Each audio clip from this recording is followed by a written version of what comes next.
you get to watch last night? I saw a little bit. Yeah. Very excited for their opening. There was a guy walking around with a Redskins hat on who's getting drilled downstairs, but no, that was awesome.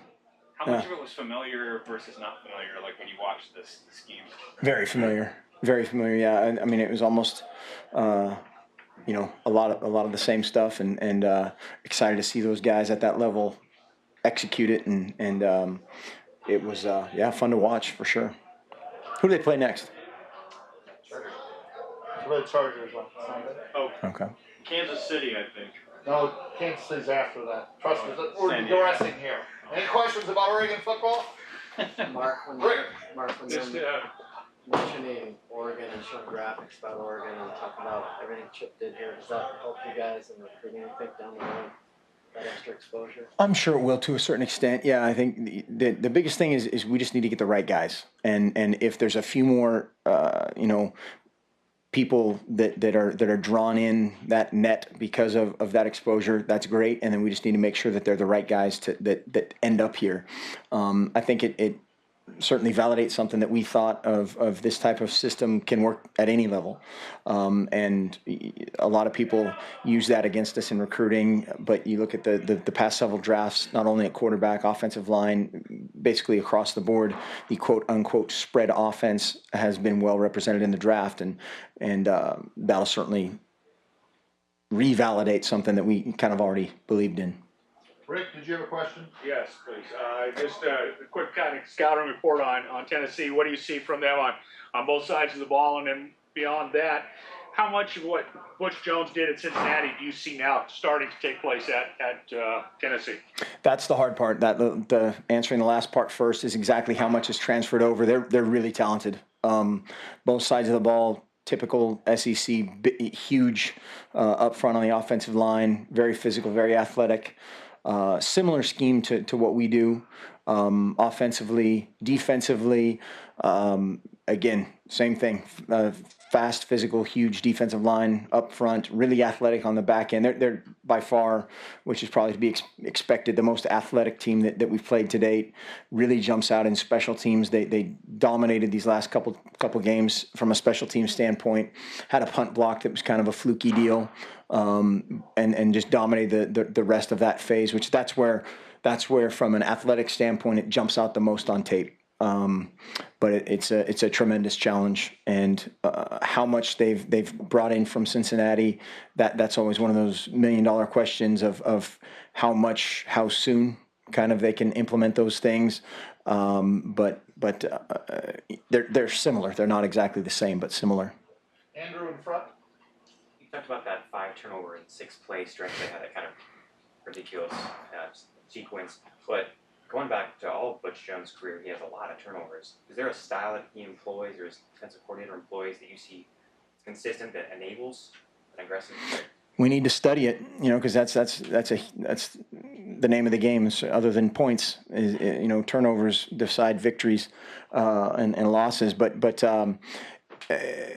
they play really hard. That's something that we've always prided ourselves upon, that we're going to play really hard and be relentless to the ball. That shows up on tape. As far as what they do, we need to study it because they're doing something right. We're very proud of how we take care of the football. We're proud about how we attack the football, and you're always looking for ways to get better. Yes, right. How much can you really take from the film of Austin Peay and Western Kentucky when you're looking at an upcoming opponent?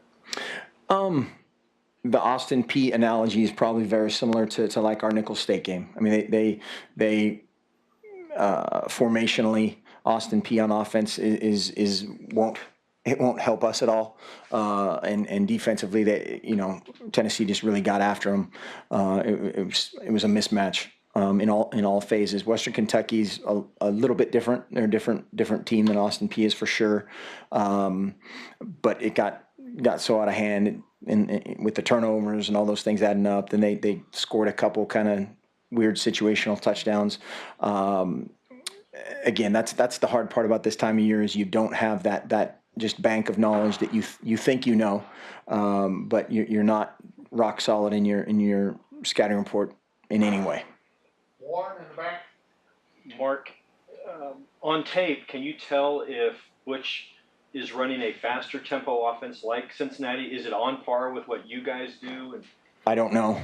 No, we can't tell that from tape. You can look at number of plays per game, although I heard they were talking about slowing it down after they were way ahead in both those games, which that's probably that's gonna happen when those games are out of hand. But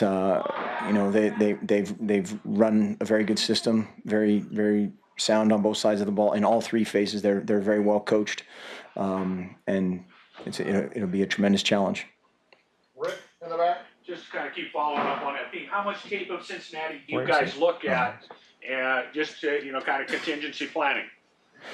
All of it, anything we can get our hands on, and they have the majority of their staff came from Cincinnati, and so the problem is now you're comparing kind of some games. They're going to defend certain teams way differently than they defend others and defend us, and so that again is kind of the guesswork that goes into it. And by game 9 or 10 or 11 or 12 at Cincinnati, they're going to be doing different stuff than you are at game 3 or 4 at Tennessee. So that's where the guessing comes in, and you just try to predict and then again go back to your strengths. Front, far right. Any players for them on defense that have really stood out that might give you more trouble than others? The guy that's 6'8", 360 or 380 or whatever it is, he jumps out. Enormous guy, just does a great job and is still really athletic at that size.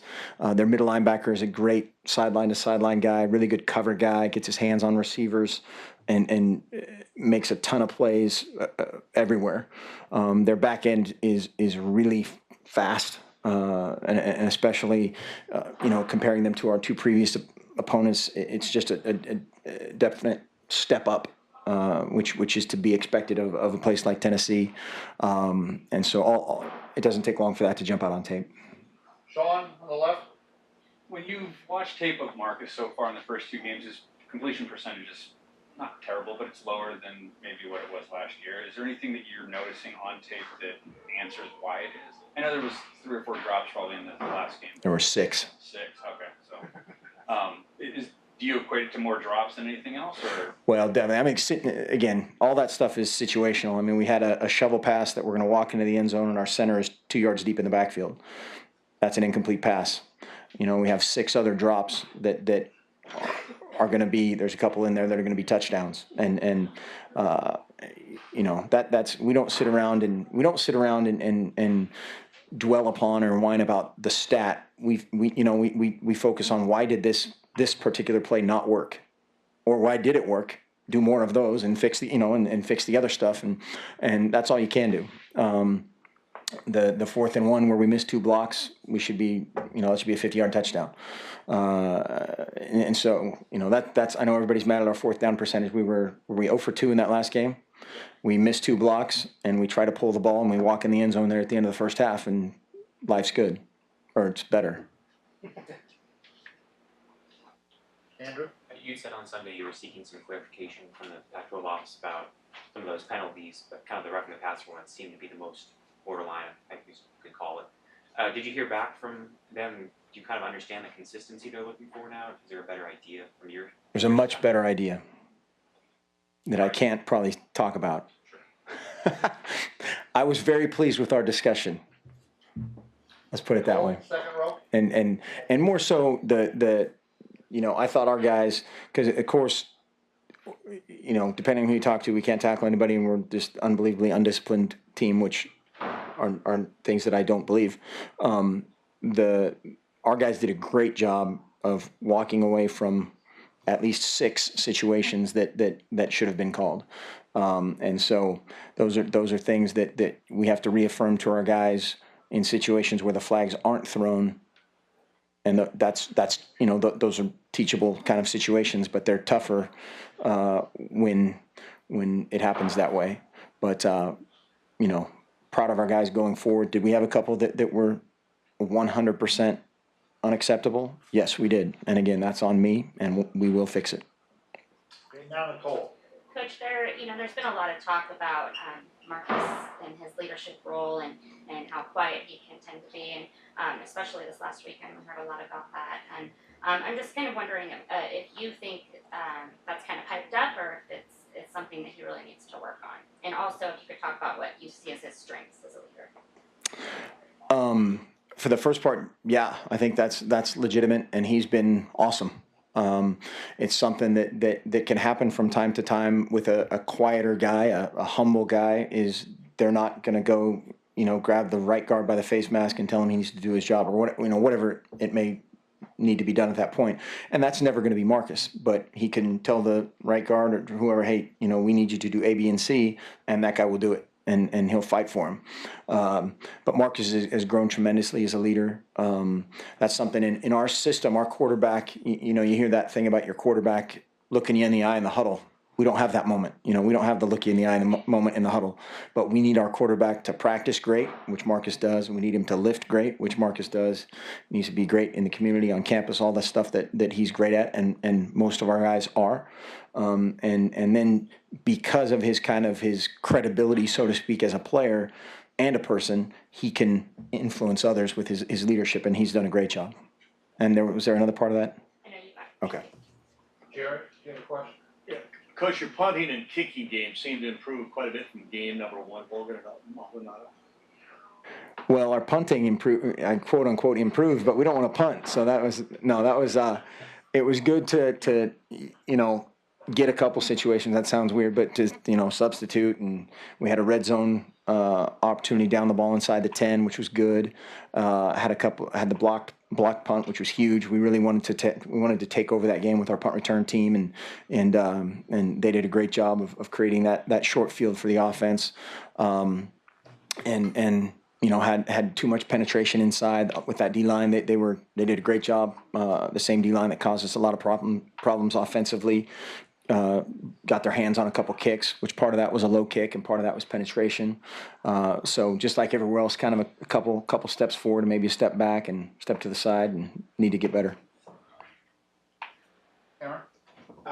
Pardon me if I missed this question already, but faceless opponent stuff aside, just shove this out real quick. Oregon has tried really hard to get a lot of big name programs to come here. What does it mean to have Tennessee's down a little bit, but this is an all-time recognized program? What does it mean to have Tennessee come to Autzen Stadium? I think it's great for our fans. It's for us. It's another game on the schedule, and we have to play it, and we have to approach it that way. I think it's great for the fans, for the media to then work all the theories of if A played B and B played C and C played D and to E and Z and Q, and at some point Fordham beats Alabama. Those are great to talk about, and for us, we need to just approach it in our process. But there has been a lot of talk over the years about the struggle to get teams like that to come here, which then of course hurts strength of schedule, and then you're always having to go play someone else like LSU at a neutral site and come here. I mean, so it does have an impact on the program, doesn't it? It's at least good that it's reciprocated for sure. That part of it's good. The scheduling, that's a 7.5 hour mini-series discussion. Rick? Since you broached the subject, I'll follow up. I mean, scheduling, I remember talking with Chip. We don't have 7.5 hours, though. Well, Rick does. No, I don't. But Chip mentioned, that when he became head coach and his involvement in that. To what degree have you been involved with it so far? And if you had an ideal opponent that you could bring in or schedule a home and home, who would that be? Southern Oregon. We'd trade 2 for 1. I mean, there's been a couple situations where we've tried to quote get some big names to do home and homes, and even a couple neutral sites that haven't happened for whatever reason. There's a couple that are in the works going forward. Yeah, exactly. And that's just such it's such a weird thing. I mean, we're geographically isolated from a lot of the the teams that other people schedule, whether those are MAC teams or some of those Eastern teams, that it's just easier traveling, and we don't have a 100,000 seat stadium. So certain places can guarantee differently than we can. But yeah, I have some say, but we just play the games. I'm sorry, in the middle there, I didn't see you. Butch Jones called you guys the most complete team he's seen in quite some time. I'm guessing you don't agree with that because you want always room to improve. What's keeping you guys from being a complete team? What's keeping us from being a complete team? Or if you agree that you guys are already complete. Well, we're not. I mean, a complete team and a fully achieving team are probably, at least on some level different things. I think that's he's playing Oregon this week, and then when they get ready for, they've got a couple of huge SEC games they need to get ready for. They need to be looking ahead a little bit more than they are. We've got a ton of room for improvement across the board, and the neat part about that is our players know that. And so they can come in and we try to something kind of from the military. We take the who out of the mistake. Okay, it's just a mistake. I'm going to make mistakes. Players are going to mistakes. Let's fix the mistake and then move forward. But complete? No, we're not complete. Warren, did you have a question? Yeah, just to kind of follow up on what Aaron was talking about. I understand that every game is a Super Bowl and that. But is there an excitement level from your part and the coaching staff to face an SEC team, to go up the challenge of matching up with an SEC team? I'm excited for every day. I'm excited for this, believe it or not, because I'm learning from this. I'm getting better, and every day is exciting. Every game is exciting. I mean, if you're not excited to play, whoever's on your schedule, you're in the wrong business. And as we've seen again, week in and week out, all those games that you guys are writing down in Sharpie in your ledger don't happen. And that's because that person on Monday said, well, this is going to happen, and it didn't. See? Yeah. That microphone. But that, and again, and just and how you guys say it, it's I know it's your way. That's our whole identity. That's our whole culture. That's why we are the way we are, is because we really think it matters. And we don't scoff at quote unquote lesser opponent, or are intimidated by a quote unquote superior opponent. We're just excited to be around each other and prepare. Any other questions? Warren fell asleep mid-answer right there. Any other questions? Thank you.